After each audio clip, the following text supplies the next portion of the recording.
ఒక తల్లి తన పిల్లల కోసం రుచికరమైన కేక్ తయారు చేసింది.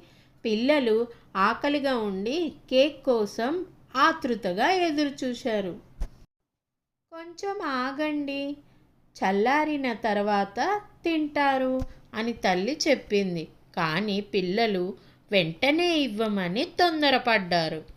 కేక్ ఈ మాటలు విని భయపడింది. అది ప్లేట్ నుంచి దూకి బయటకు పరిగెత్తింది. చక్రంలా తిరుగుతూ కేక్ రోడ్డుపై దూరంగా వెళ్ళిపోయింది. పిల్లలు ఆశ్చర్యపడి చూస్తూ ఉండిపోయారు. పిల్లలు తమ తప్పు తెలుసుకొని పశ్చాత్తాపపడ్డారు. తల్లి మాట వినాల్సిందే అని వారు అనుకున్నారు. ఆతురం వల్ల అవకాశం కోల్పోయారు. శాంతంగా ఉంటే మంచిది. పిల్లలు, అత్యాశ నష్టం చేస్తుంది.